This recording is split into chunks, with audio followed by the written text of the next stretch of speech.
and in fact, passerines alone they comprise around 6,000 species of birds. So considering this is the challenge is their identification under the circumstances and the number of the species we have with the class avians.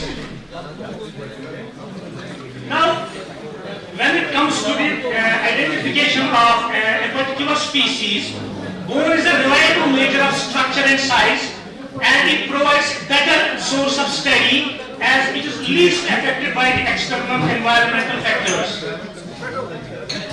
Now, you know, all of you must be knowing that the avians show a significant variation depending on the species, habitat, and more importantly, the flight capabilities. Now, there are 169 bones in the avian skeleton, to be on the approximate side of it, maybe more or less with some exceptions. So, again, it can act as a reliable tool for the forensic studies, and I have chosen sternum as one of the bones, considering the timing of the event and the breadth of the topic. I just focused on sternum. It is one of these bones which is important for flight adaptations, keeping in view its association with the muscles of the flight. Now, just I want to give a brief intro about what sternum is all about. Sternum, what we call as a keel bone, it has got three important structures: the body, the rostrum, and the keel. The rostrum, the body is the basic fundamental part of the sternum, whereas the anterior part of the sternum is known as rostrum, and the ventral margin of the sternum is known as the keel or the crest. Now, these are some of the examples of the birds of prey. You can see we have kite, hawk, and owl. Now, when it comes to the birds of prey, you can see both kite and hawk sternum, they have a foramen present. Foramen is a piercing type of opening, what you call as a foramen. You can see in the first two species, we have got an oval type of foramen, whereas it is completely absent in owl. So at least when you come to the birds of prey, you can see in case of kite, we have a rudimentary this rostrum, the anterior part, whereas there is no foramen in case of owl. So you can at least from a bird's perspective, you can go to the birds of prey with this typical feature as far as the body is concerned. Now, not only that, now in the first two species, in the later two species, hawk and owl, we had the foramen belonging to both of them. But now, how to differentiate these two, the owl and the hawk? There is a rostrum now. The rostrum is well developed in case of hawk, whereas in case of owl, the rostrum is not that much developed, and rostrum is completely absent in case of this kite. So this is how you can differentiate even among the three specific birds of the prey. Now coming to waterfowl. In the waterfowl, you can see keel is projected well forward in case of duck, whereas in case of coot and moorhen, it is long and pointed. And here one challenge is that rostrum is, suppose you get only part of the anterior part of the sternum. Rostrum is pointed in all three. So this alone may not, here you may not be able to differentiate among the three. However, when you go further ahead, then you will see there is a well-developed median pneumatic foramen in case of duck.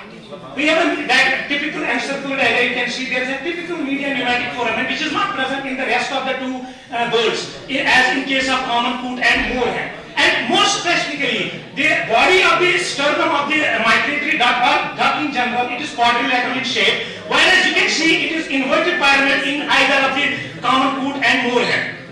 But then, suppose now you are stuck with a moorhen and coot. How to differentiate between the two? Now you see that posterior border. It is more pointed in case of moorhen, whereas it is less pointed, rather flat in case of common coot. Now coming to the water birds, in which we have got here cattle egret, grey heron, and cormorant. You can see the sternal body as such appears to be identical in all three almost. But then you just focus on the posterior border, the caudal end of the body. You can see it is pointed in case of cormorant. Now, you have still the two species to be differentiated yet. Now you go on the side view, you just focus on the keel or the crest. Now you can see in the cormorant the crest appears like a sword, and it does not reach the entire body. midpoint where it finishes. Whereas in case of the greyhorn, it is almost of a bow shaped of that arrow. So it appears like a bow. Typically bow shaped in case of the cattle grey, whereas it is less prominent in case of grey heron. Now this is of the lapwing. In case of lapwing, you can see two typically foramen which are present at the caudal end of the sternum, and they are typical of red-battle lapwing or even yellow lapwing. Now here, the passerine birds, one of the dominant group of the birds. Now when you see the rostrum, it is typically Y-shaped. This is the typical feature of rostrum. I have visited so many times to forest areas. Even if I see that only that rostrum part of the sternum, I can at least say that it belongs to a passerine bird. Now, even within these four passerine species, you can see that they are in case of crow, even though they are in all the four species, even though there is rostrum, but there are specific differences within the body. Here we have linear median pneumatic foramina in case of the sternum of crow, but it has a typical foramen at the caudal border of the sternum, whereas in case of the myna and the sparrow, there is no such foramen in either of the cases.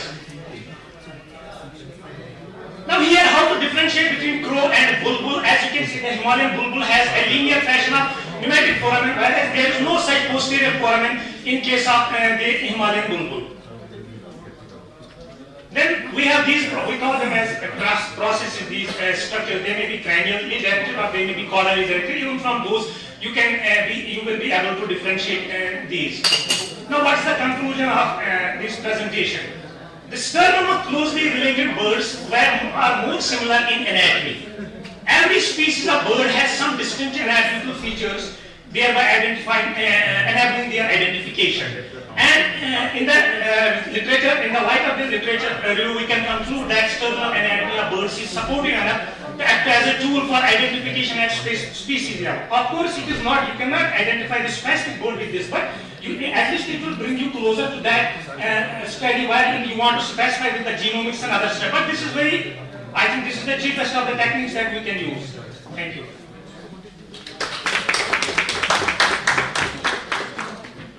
Would you like to show the bones also?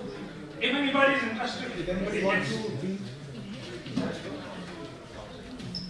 These have, now you will say what is the source of these bones. They have come from time to time from wildlife, not very many. We don't have much of the samples for postmortem.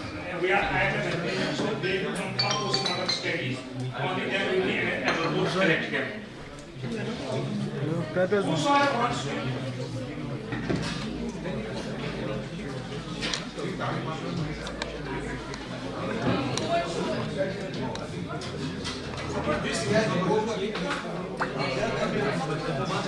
This is the sternum of the golden age.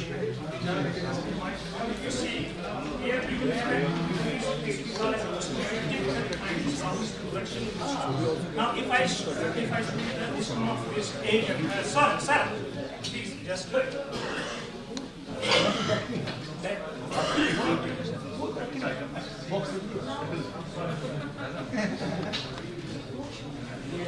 I am done with the presentation, you don't worry about that.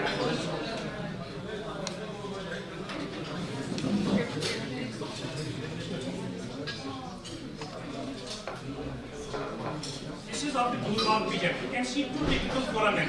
However, that ball with pigeon, it has two typical foramen at the bottom border of this. And there will be two rostrum in the spot city. They will be pointed. Now you can easily differentiate. Suppose we have got one pigeon hawk here. Now in pigeon hawk there is only one rostrum, whereas in Sabusa it's not bifid, it's not divided. Whereas in case of this blue rock pigeon, you will see it bifid. Very simple technique, isn't it? Yes, even in quarters, we will be able to take this depending on your experience. You can identify. Now that comes to another point. I am not right now discussing that flight adaptability and then field adaptability. That is not my topic now. Even though we have that also.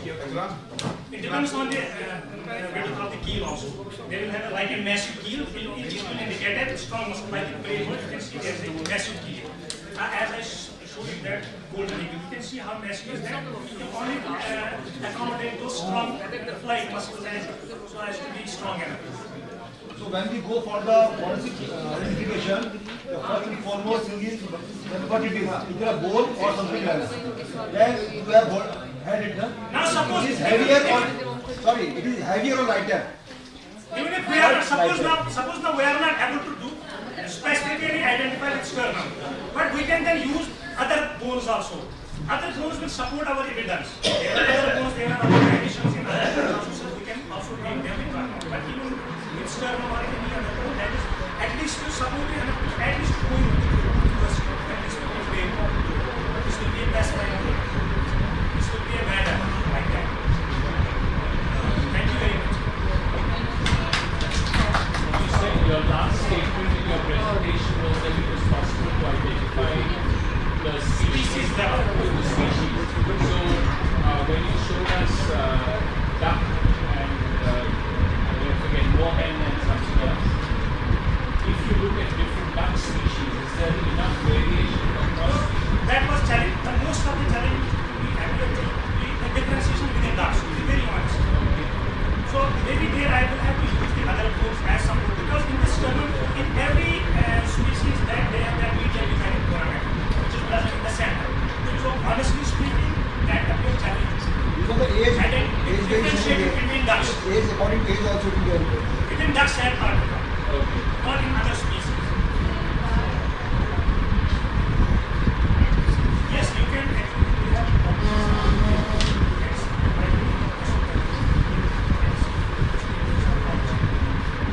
Actually, in fact, I think there's a gap between and between this particular aspect, feeding and supporting and likely and then this identification, you can use that.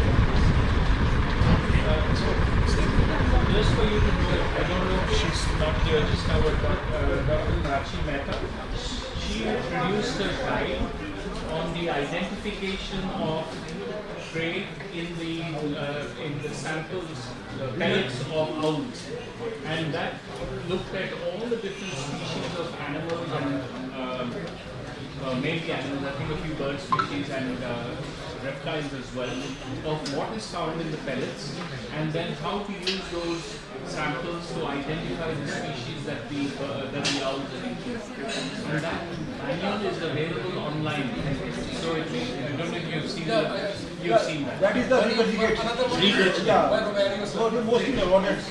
In rodents. Rodents are there. That's right. So what I was telling you, in the forensic studies, the first thing is whether bone or not, can the pneumatic structure, the pneumatic bones of the birds or the other arboreal animals. Even the monkeys will have long bone, different to the leopard or human, femur, but the light, they are very light. So that is the indication that this animal bone has the arboreal structure. Then we go for the functional morphology.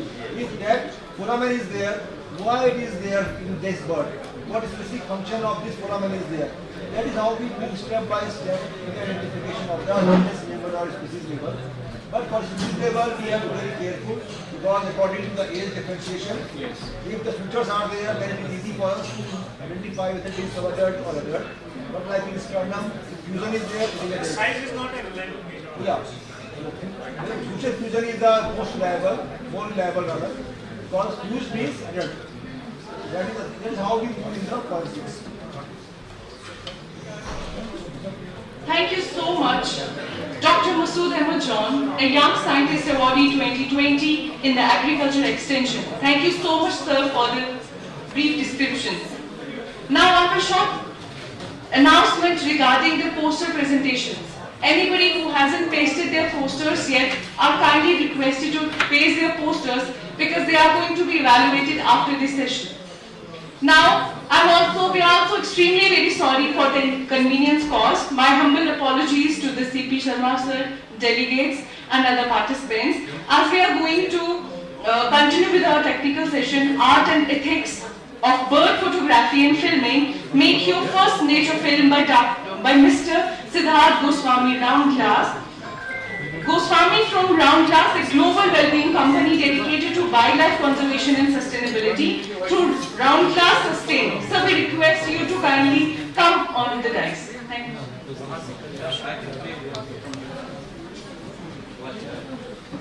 Good afternoon, and I'm really feeling privileged to be here in front of you.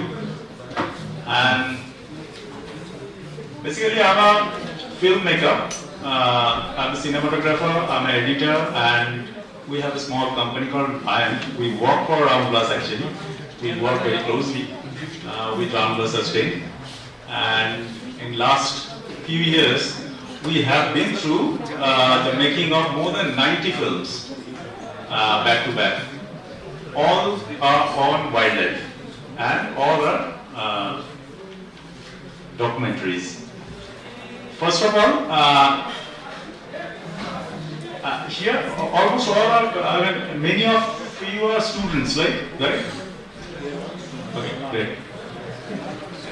So, can you go to the next slide? This. So, first of all, why film?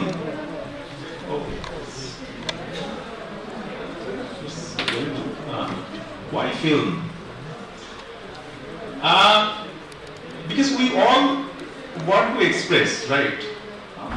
हर वक्त कुछ बोलना चाहते हैं, तो इसलिए ये बोलने के लिए हम एक्सप्रेस करने के लिए बहुत सारे मीडियम है. There are films, there are music, we can talk, but like I'm a Bengali, you don't know my language, right? And I mean, in general language is very difficult because in different parts of the world, its language, I mean, verbal language is very different. But film is the strongest language, and film probably is the best medium to express. And in 2026, I'm telling you, film can do wonders. Whatever you want to tell, if you tell it through a film, a lot of people will see it, and you know, everything becomes easier for you. You can connect to the outer world. So, and what I'm going to take through you here is basically documentary films, not fictional films. Not I'm talking about documentary films here. So, what is documentary film? What is a documentary film? So, first of all, let's see what makes a documentary film. There are facts, right? Everybody has some, fact to express, tell other people to know. They want other people to know, tell other people. But the problem is, लोग आपका क्यों सुनेगा? Why people will listen to you? मेरा एक fact है जो मैं बोलना चाहता हूं लोगों को. तो मैं बोल सकता हूं, ये मैं जा रहा था, देखा एक बिल्ली है वहां पे. ये सुनेगा क्यों लोग?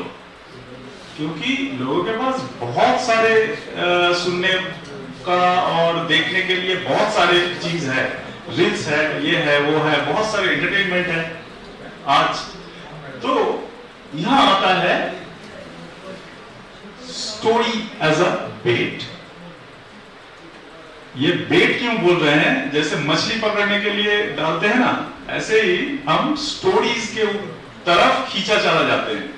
हम सब ऐसे ही है. We all are attracted to stories. We all want to listen stories. और ये फैक्ट दिखाने का, फैक्ट बताने का जो जरिया है वो है स्टोरी. तो स्टोरी, अगर हम कोई भी फैक्ट को एक स्टोरी के मतलब की स्टोरी के स्ट्रक्चर में डालें तो कम्युनिकेट करना बहुत आसान हो जाता है. It's very easy to communicate a story through, अच्छा, स्टोरी के लिए क्या चाहिए? एक story, what is the most fundamental things, what is the most fundamental elements of the story? Anybody can tell? characters, right? One is character, and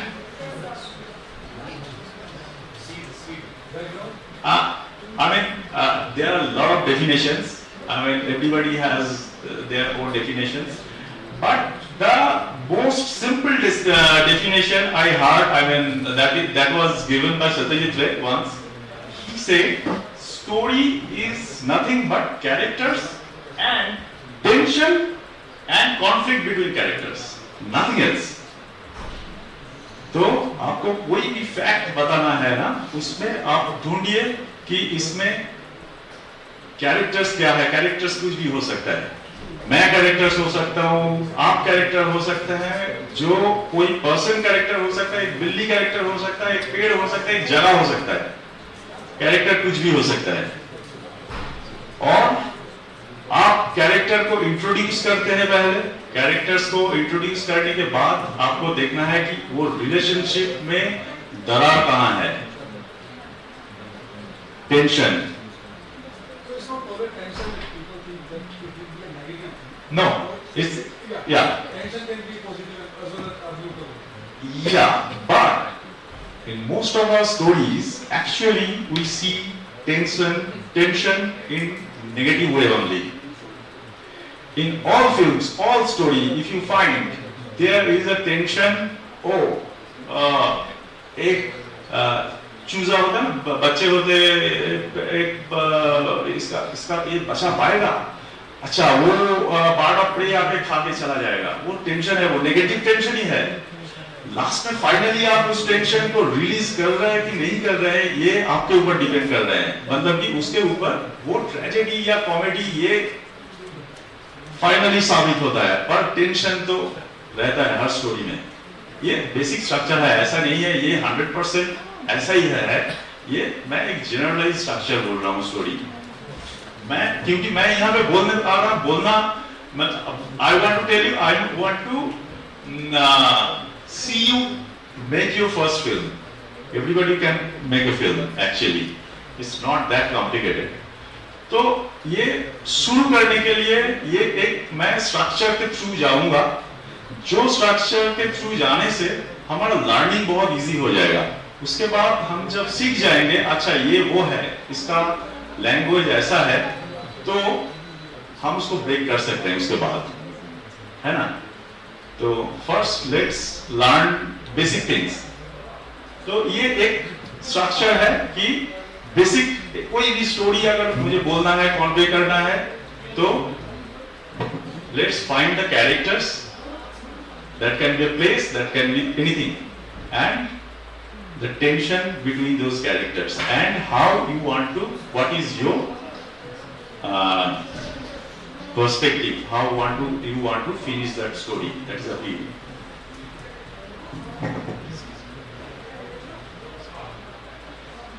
It's not moving. Vikram.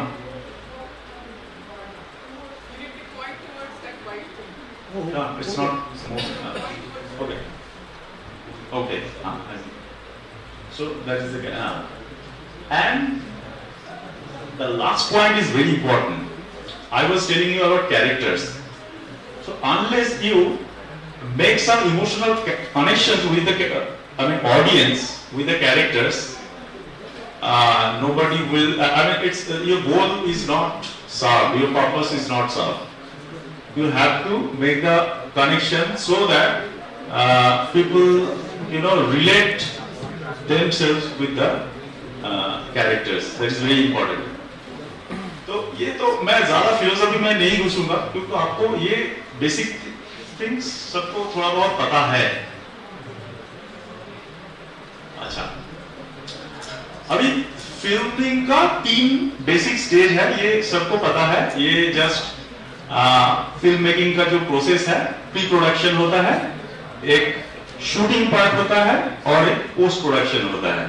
ये सुनने में जैसे लगता है इतना डिफिकल्ट नहीं है. ये बहुत बेसिक से बहुत कॉम्प्लिकेटेड तक होता है. हॉलीवुड में भी फिल्म बन रहा है और कोई यूट्यूब के लिए भी फिल्म बना रहे हैं, सारे फिल्म्स ही है. ये डिफरेंट लेवल का डिफरेंट डिटेल लोग डालते हैं, इसीलिए डिफरेंट स्टाइल में डिफरेंट कॉम्प्लिकेशन और ये सब बनता है. पर बेसिक ये 3 पार्ट हर फिल्म के लिए रहता है, डॉक्यूमेंट्रीज के लिए भी रहता है। तो डॉक्यूमेंट्रीज का प्री प्रोडक्शन बहुत इंपॉर्टेंट है। प्री प्रोडक्शन में हम क्या करेंगे? प्री प्रोडक्शन ये आप दिमाग में एकदम डाल दीजिए। Pre production is the most underrated stage but probably the most important stage of film making.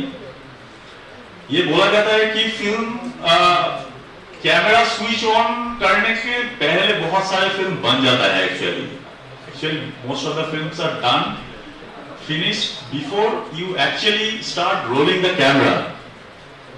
तो ये प्री प्रोडक्शन पार्ट में हो जाता है।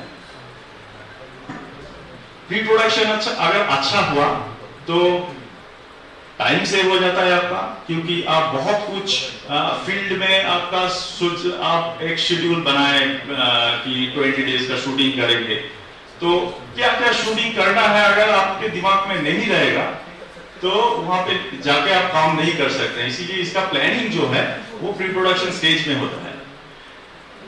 रैंडम शूटिंग नहीं होता है, क्योंकि रैंडम रास देखने के लिए भी एडिटिंग स्टेज में बहुत मेहनत जाता है।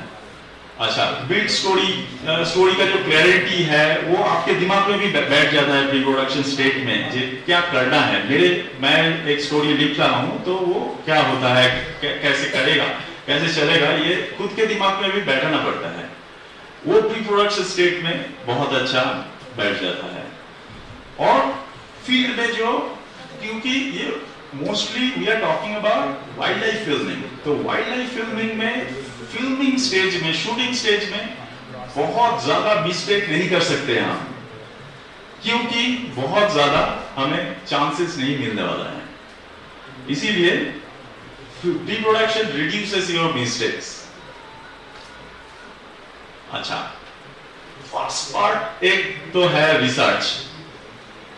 ये हम बाइंड में और कोई भी रिस्पॉन्सिबल फिल्म मेकिंग कंपनी हो या रिस्पॉन्सिबल फिल्म मेकर हो, ये सबके लिए ये एक लाइन बहुत इंपॉर्टेंट है, data has to be authentic. Using wrong और manipulated data is a crime. मैं अगर आज कोई भी फिल्म में कोई भी डेटा रख रहा हूं जो कि एक्चुअली सही नहीं है, क्रॉस चेक कीजिए, 5 बार क्रॉस चेक कीजिए, क्योंकि ये नेक्स्ट जनरेशन के लिए रह जाने वाला है। ये अगर गलत हो गया, इसके ऊपर लोग पढ़ेंगे, सिर्फ लोग नहीं पढ़ रहे हैं, इसके ऊपर एआई इससे ये कलेक्ट कर रहा है। तो नेक्स्ट जनरेशन के लिए हम गलत डेटा छोड़ के जा रहे हैं। डेटा गलत नहीं होना चाहिए। हमारा तरीका, हमारा एक्सप्रेशन का, हमारा लैंग्वेज में गलती हो सकता है। फिल्म, कोई भी डॉक्यूमेंट्री फिल्म का डेटा shouldn't be compromised। तो इस प्रोसेस के लिए ज्यादा टाइम बिताइए। स्पीसीज को आप mostly you are from zoology, right? हाँ, तो आप स्पीसीज ऑलरेडी, ये तो आपके लिए एक बहुत पॉजिटिव एक चीज है कि आपको ऑलरेडी ये नो हाउ है कैसे आप, because you are actually studying science. तो ये और भी उसमें इन डेप्थ स्टडी कीजिए, सब्जेक्ट को जानिए, बिहेवियर को देखिए। बिहेवियर को फील्ड में जाने से पहले, स्टोरी लिखने के पहले बिहेवियर को बहुत अच्छी तरह आप स्टडी कीजिए। ये बहुत इंपॉर्टेंट है। और टाइमिंग, ये कौन से टाइम में ये आता है, ये कौन से टाइम में ये बिहेव करता है, वो क्या करता है, ये बिहेवियर का जो साइंस है, ये प्री प्रोडक्शन से पहले, मतलब प्री प्रोडक्शन का फर्स्ट पार्ट, रिसर्च पार्ट में ही हो जाना चाहिए। लर्न द लोकेशन, एक लोकेशन एक तरह का बिहेव करता है। जो कश्मीर के वादिया जो करता है, वो मैनग्रोव बहुत डिफरेंट है। उसको आपको जहां पे फिल्मिंग कर रहे हैं उसको जानना पड़ेगा आपको बहुत अच्छी तरह, फिर आप वो एग्जीक्यूट कर पाएंगे वहां पे जाकर। सीजनल चेंज, कौन से जगह में क्या क्या होता है, एक्चुअली क्या on the field, what is happening there, you have to know that. It's very important. Speak to local people, what is their perception. Local link, local connection is very important. For staff, researchers, you all are researchers, many of you are researchers, you have good rapport with other researchers, go for research papers, you go through them, you enter into every detail of the papers. So after research, and you can read scientific papers and articles. Data is no more. It's very easy to get at this moment. Now, next part, building the story. ये एक ideal story structure है, ठीक है? ये ऐसा नहीं है because we always keep shuffling this story structure. After this we will see a short film. एक आइडियल स्टोरी स्ट्रक्चर में क्या होता है कि who मेन सब्जेक्ट या कैरेक्टर्स जो होते हैं वो है who यहाँ पे, तो where ये आपको फिल्म में दिखाना है, मतलब डॉक्यूमेंट्री में when कहाँ पे ये इवेंट हो रहा है, जो मतलब जो कॉन्फ्लिक्ट है या जो भी घट रहा है वो कहाँ पे हो रहा है, ये एक बेसिक स्ट्रक्चर है. Relationship between characters, between all those characters relationship क्या है ये एस्टेब्लिश करना है. ऑडियंस के साथ उसका रिलेशनशिप क्या है ये एस्टेब्लिश करना है. यहाँ पे रिलेशनशिप इसमें एक्चुअली ऑडियंस का इन्वॉल्वमेंट बढ़ता है. बाद में मैं शॉर्ट में आऊंगा कौन सा शॉर्ट किसके लिए कैसे करेंगे. और लास्ट पार्ट जो है ये एक हो सकता है कि जो कॉन्फ्लिक्ट है वो कॉन्फ्लिक्ट आप रिजॉल्व कर दें तो इसको हम बोलते हैं कॉमेडी. अगर रिजॉल्व नहीं करते हैं तो उसको ट्रेजेडी बोलते हैं कि न्यू नॉर्मल हो गया. अभी बहुत ज्यादा पॉपुलेशन और हमारे जो इतने सारे मतलब कि जो मसकर ह्यूमन रेस ने किया है इस प्लेनेट के ऊपर, तो ये अभी न्यू नॉर्मल हो गया है. ये एक ट्रेजेडी स्टोरी है, हम ये रिवर्स नहीं कर सकते, पर ये भी एक कंक्लूजन है. तो कंक्लूड आपको करना है, ये एक इंपॉर्टेंट स्टेज है, मतलब लास्ट स्टेज वही है. तो ये एक बेसिक स्ट्रक्चर ऑफ स्टोरी है. ऐसा नहीं है कि ये स्ट्रक्चर हम एकदम ब्लाइंडली फॉलो करेंगे हर स्टोरी के लिए, पर for your first film my suggestion is to go with the structure to learn things. It's very easy. I mean, it's if you go with it, it will be easier for you to learn actually. अच्छा, इससे पहले मैं एक ये इस structure के ऊपर बना एक can you play the Sikkim film? It's a short film, 7-8 minutes. Structurally, you can now relate what I'm actually trying to tell you.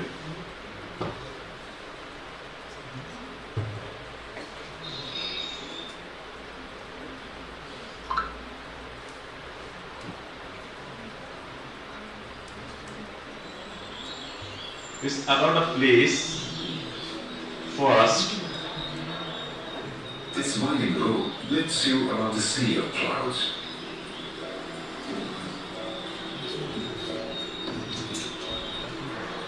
Up here, the day begins early. And beyond the bends, the path leads to a forest, still mostly unexplored.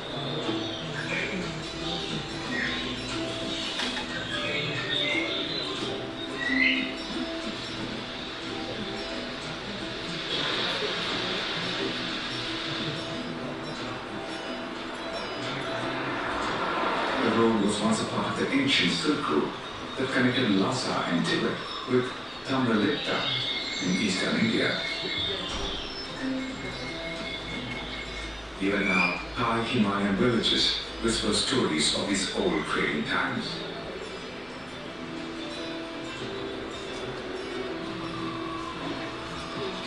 A mono stall by the roadside serves passing tourists, border army officials, and the occasional curious wanderer. Just a few hundred meters away, a narrow trail through rhododendron thicket hints at something. A Himalayan creature rarely seen.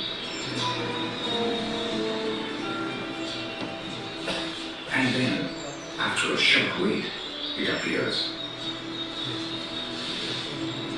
An unexpected sight. Right beside the road stands one of the mountains. Monsoon brings a freedom to peace. Fast forward. Like, slightly backward. Backward, yeah, from here.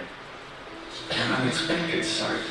Right beside the road stands one of the mountain's most elusive beings, the musk deer.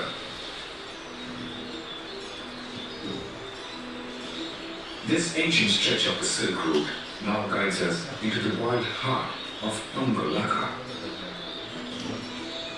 This part is the hook of the film. To take people into the film. At a sharp bend in the road, the Sikkim Pika is hard at work. Now let's introduce the place. This is the part which Monsoon brings a freedom to freeze.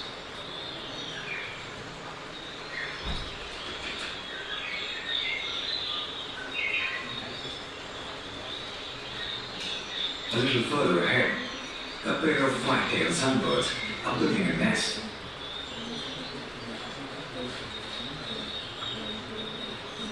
The female carefully picks the perfect materials to make it sturdy and water-resistant. you are actually building connection with the emotional connection with the A nest viewer. that blends so well into the background that even predators might miss it.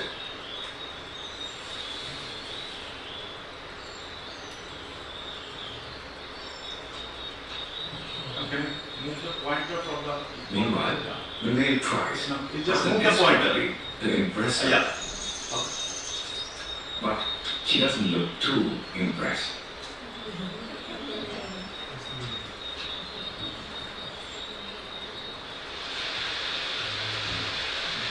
Without warning, rain pours down.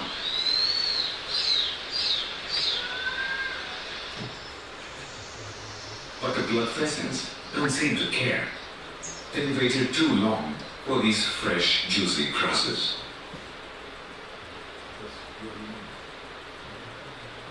Just below another bend, perched on a cliff, a Himalayan gorau pauses for shelter.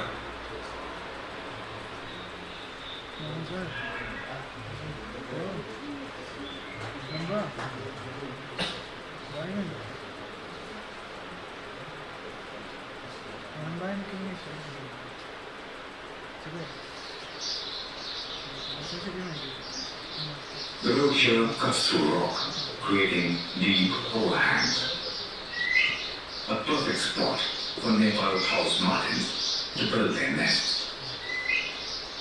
They shape delicate balls of mud, grass and feathers for their chicks. Mist, cloud and rain rule this East Sikkim landscape. Near the tri-junction of India, Bhutan and China, much of this area is restricted, and even larger parts are simply unreachable.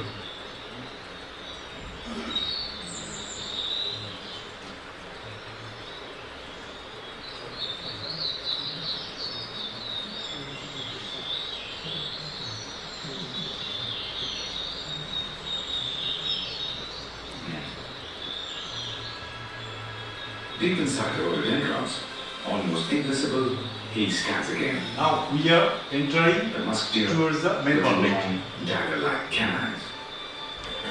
Kasturi, or the Himalayan musk deer. Once a symbol of beauty, temptation and desire. Today, a rarity in the wild. Its long canine signals his maturity.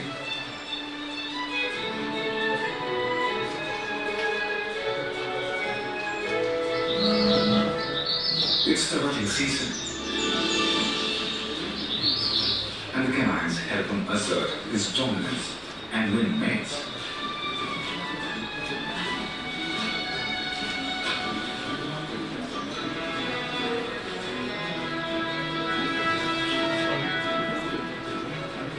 valley, a female quietly feeds on tender shoots.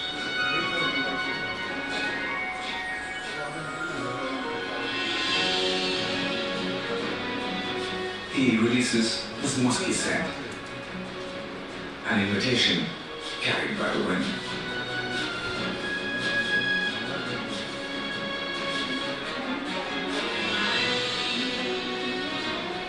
Mature males produce a waxy substance called musk in the gland beneath the stomach.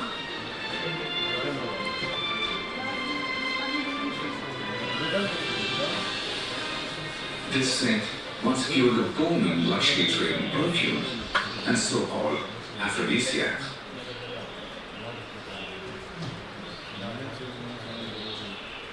The same demand that now pushes the species to the edge.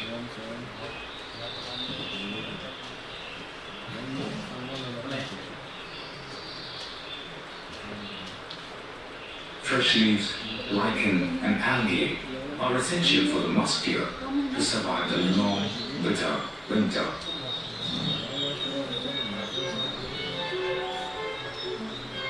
Close-ups. Using close-ups to communicate. She pulses, senses something. He steps forward, slowly, hopefully.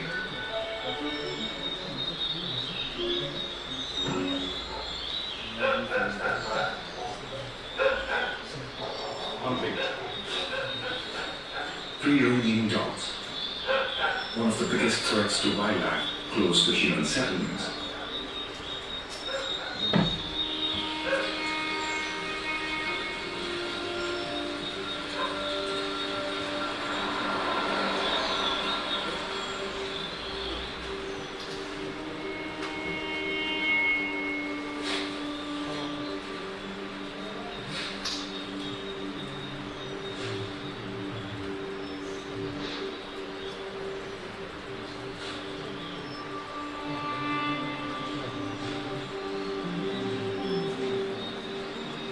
The male slips away into the dense undergrowth,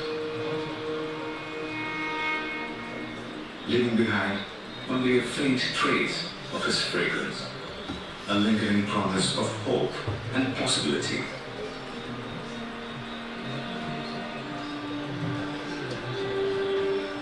And the road to Pambolaka winds on, holding on to what remains of the wild.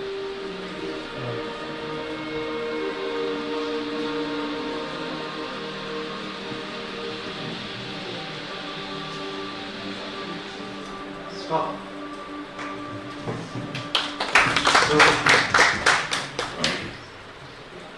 Well, we don't use our personal names. We always write Band. It's a small company. We have 4-5 partners. For everybody, we just put Band. That's how, Anyway. So, how many minutes I have? 10.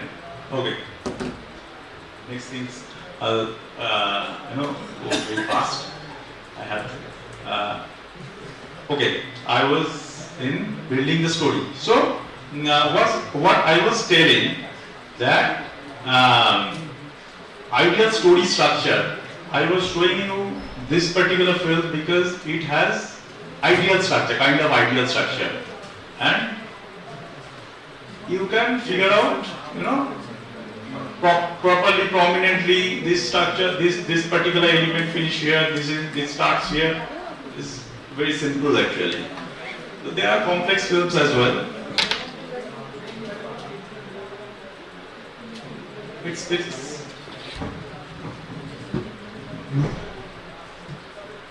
not changing.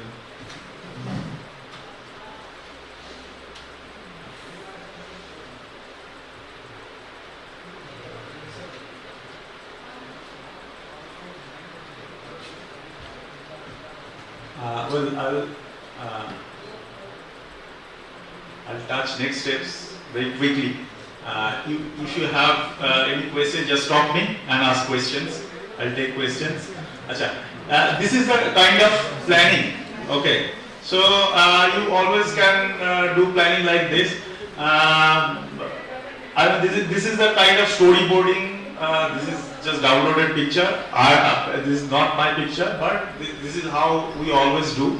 For planning, drawing something is easier. You make a notebook during your pre-production stage. This is the kind of notebook page. So shooting script, storyboarding. This is the storyboard kind of thing. Short planning, equipment checklist. All you have to do in the pre-production stage, and you have to be quite confident before going to the field for shooting. And this is the last point, is very important. Backup plans. You always have to have a backup plan. If you are shooting something, suppose some creature is you are predicting that it can come at 4:30, it never came. So what is your backup plan? So you have to plan your backup plan always. Now shooting. Motion and camera movement is very important. Cinematic motion blur. Have you heard of this particular term, cinematic motion blur? Okay. I'm just telling you, because we are actually, for more than 100 years probably, people are going to cinema and watching movies, right? So in last 100 years, film as probably the youngest form of art has developed certain language, which we call actually film language. So in film language, there are some, we have something that, okay, this particular people loves, this particular thing they don't love. We actually love certain motion blur. If it's, suppose, we all are photographers, right? I mean, most of us are photographers. We all know shutter speed. So there is a thing in filmmaking called FPS. FPS is how many frames per second. For a film, we generally, when we watch for cinema 24 or 25 films or 30 stills per second. That is FPS. So this is a general normal viewing. Okay, but when we want some slow motion, we actually record that in higher FPS. Then we crank it down to lower speed so that we can achieve slow motion. That is the technical side of making slow motion. A technical way to make something slow motion. So we sometimes, for slow motion, so making something slower, we go to 50 fps or 60 fps, sometimes 120 fps, even we like for some water splash or something, maybe slow it down to very smooth water splash, we go to 240 fps as well, so that we can make it 10%, in tenth the speed, we can play it at 24 fps. So this is the way we do actually. So prepare, in pre-production stage, you always keep a note that we are going to shoot it in this shot in that FPS, so that you have an idea that we are going to make it slower, or we don't need to go it for slower movement.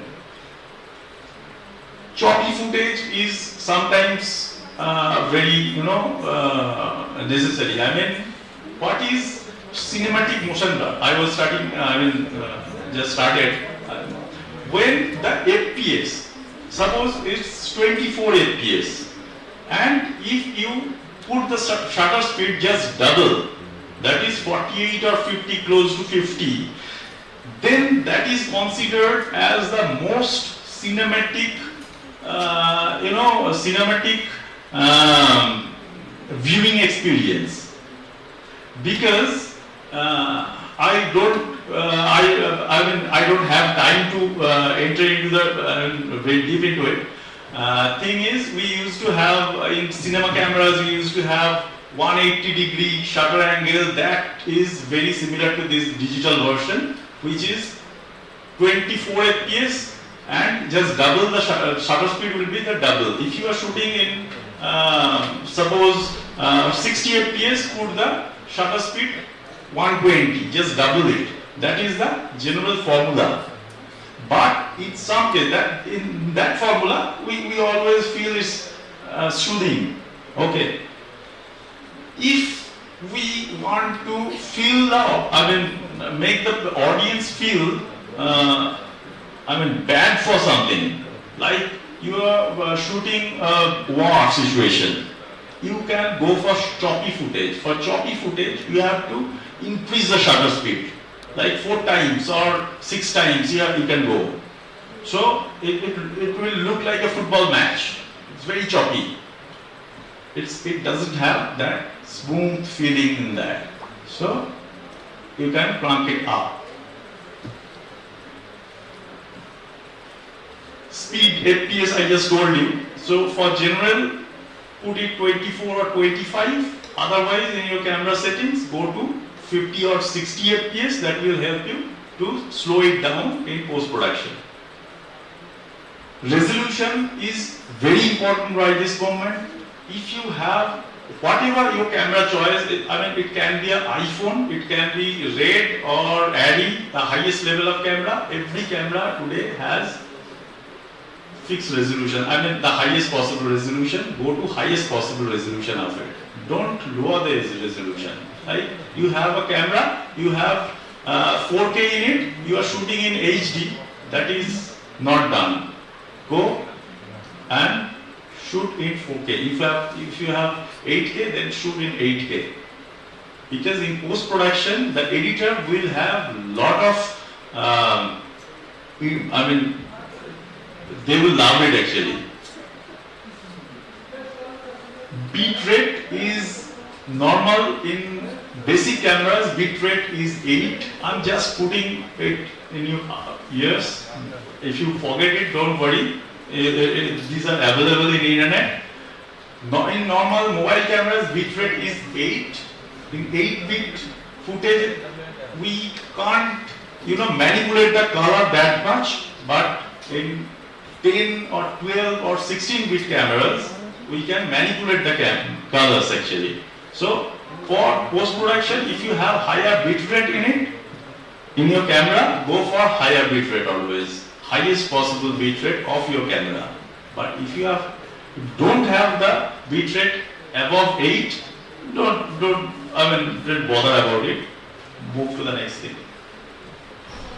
Multi-camera shooting is very useful. Okay. Multi-camera shooting is very useful. These are the things. Safety coverage, multiple angles, capturing unpredictable wildlife behavior.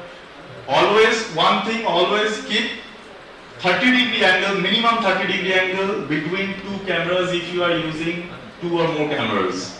This is a rule. Otherwise, when you will put it post-production, it will look very, jump cut type kind of thing.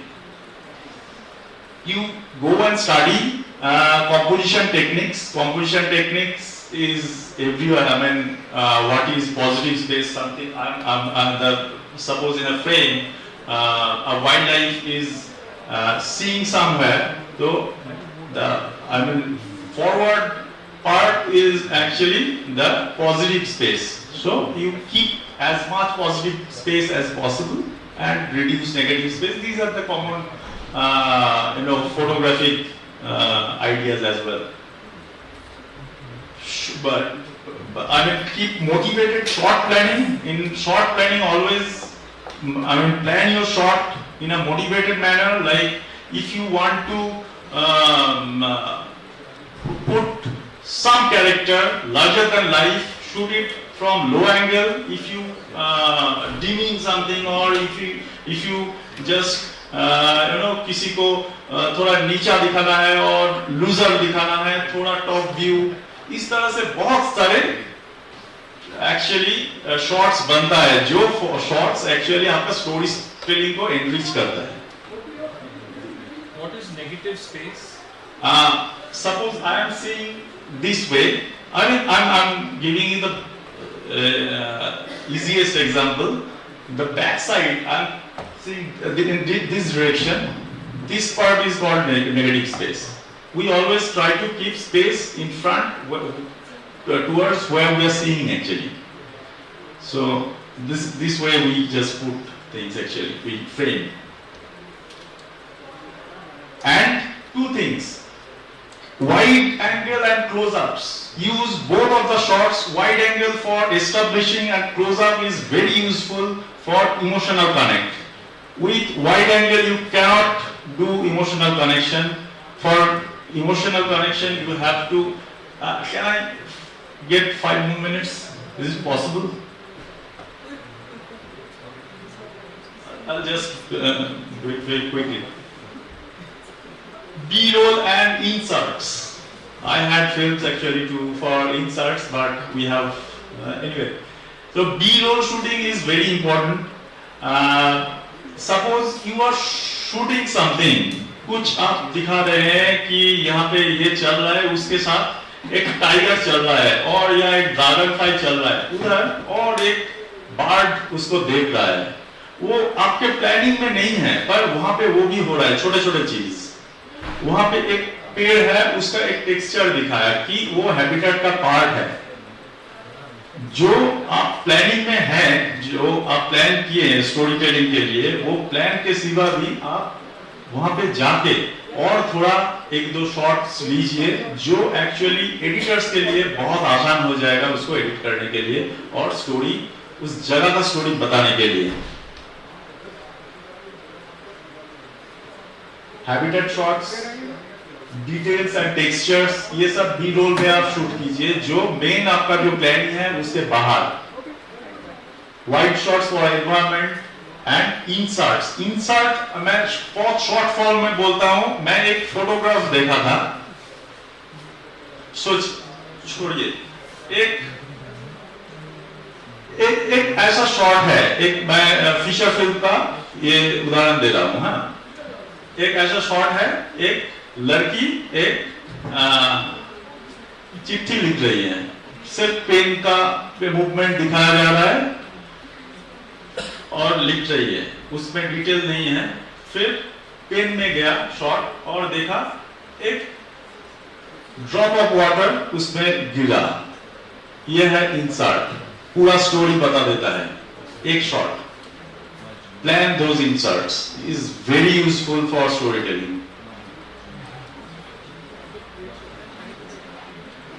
अच्छा, post production के बारे में मैं बहुत ज्यादा नहीं घुसूंगा. अच्छा, post production का एक ही चीज मैं बोल देता हूं कि एडिटिंग आप मोबाइल में भी कर सकते हैं और डाविंची कोड जैसे प्रोफेशनल सॉफ्टवेयर में भी कर सकते हैं. बहुत सारे ऑप्शंस है अभी. तो ये मैं जिस तरह से चलता हूं, मेरे लिए आसान रहता है. ऑडियो फर्स्ट, देन वीडियो, मतलब कि वीडियो और साउंड बाद में आता है. कोई भी प्रोफेशनल फिल्म मेकिंग में लोग वीडियो विजुअल इफेक्ट्स को नजरअंदाज कर देते हैं. कोई ऑडियो का खराबी कोई मानता नहीं है, ऑडियंस एकदम लेता नहीं है. ऑडियो के बारे में बहुत सोचिए और ऑडियो आपका ट्रैक बना देगा, उसके ऊपर आप वीडियो का प्लान कीजिए, आपका पोस्ट प्रोडक्शन बहुत आसान हो जाएगा. ये मेरा एक टिप है, पर everybody has his own way of film making and sound. And ये और एक है साउंडस्केप डिजाइनिंग. ये बहुत एक इंपॉर्टेंट चीज है वाइल्ड लाइफ फिल्म के लिए, नेचर फिल्म के लिए. साउंडस्केप क्या होता है, बहुत सारे जब आप कोई और एडिट कर रहे हैं ना, बहुत सारे साउंड का लेयर रहते हैं. ये सारे फोली साउंड ही यूज होता है. एक आप जब कोई भी वाइल्ड लाइफ फिल्म देखते हैं, बीबीसी का या कोई भी फिल्म का, यहाँ भी जितने मैं जो फिल्म दिखा रहा था उसमें भी है. आप एक फिल्म हमारा भी आज भी देखे शायद, आईबीस बिल के ऊपर, तो उसमें भी जितना भी साउंड है सारे एक्चुअली ये सारे फोली साउंड ही यूज होता है। ऐसा नहीं है कि सारे साउंड फील्ड से आता है, कुछ कुछ आता है फील्ड से, पर सारे साउंड नहीं आता है। ये फोली हम उसको दिमाग में रख के कैसे डिजाइन करें। एक साउंड का वाटर का साउंड आ रहा है, वहां पे एक बिल्ली का आवाज आया, वहां पे एक चिड़िया का आवाज आया, वहां पे कोई कुछ बोल रहा है, ये सारे एक साउंडस्केप में आता है। ये टोटल प्लानिंग आप दिमाग में कर लीजिए एक जगह का, वो साउंडस्केप पूरा फिल्म को आपको डायरेक्ट करेगा। ये बहुत इजी है एक्चुअली। बाद में आप बैकग्राउंड म्यूजिक ये बाद में सोचिए, साउंडस्केप डिजाइन पहले कीजिए।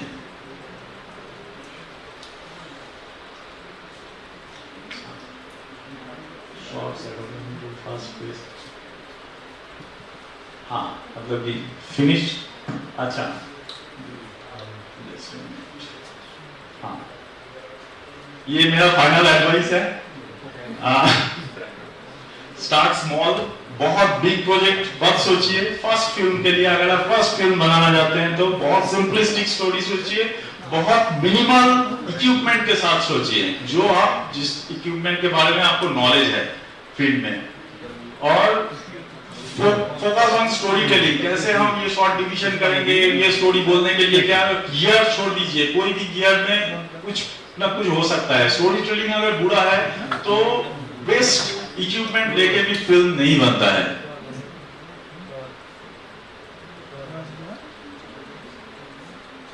Patience is more important than anyway. Thank you.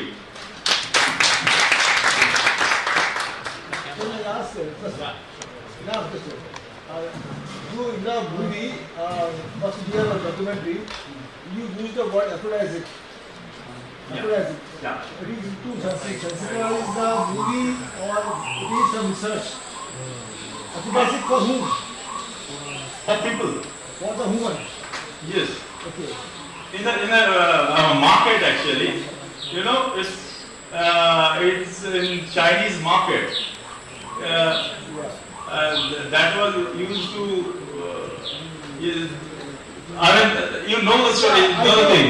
I know, and it is a wrong fact actually. Yeah, we know. It's a placebo actually. That is why I asked you why do you use that, because you are showing the male-female relation. Actually, the muskot contains a chemical called muskot. That is the mode of chemical communication with the, from the male to the female. Right. Which triggers the estrous cycle feeling. Right. So instead of that, you mentioned aphrodisiac. No. You can repeat it and you can hear it. It's, we said it is wrongly marketed as aphrodisiac. Not using, it's used as aphrodisiac because it's no use. It's a placebo actually. But it is used as a perfume fixative rather. Perfume, yes, and also in Chinese market, there is a market. Not now. Not maybe, but there was there actually. We had lot of literature on that. Yeah. All gimmicks, not scientific literature. No. I'm not.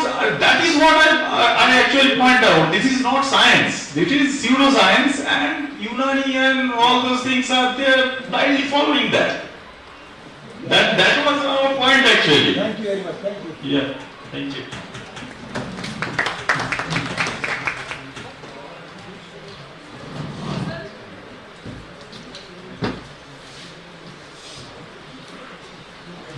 Thank you so much, Mr. Siddharth Goswami, for so beautiful presentation and about bird photography and film.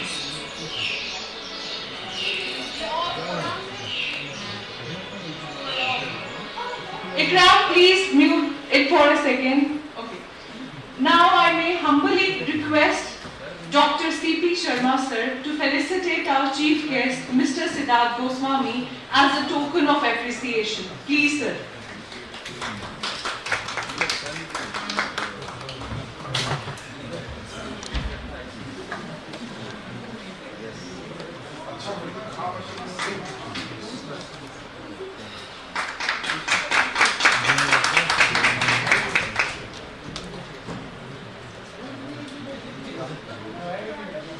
Thank you so much, sir. As our poster session have been there.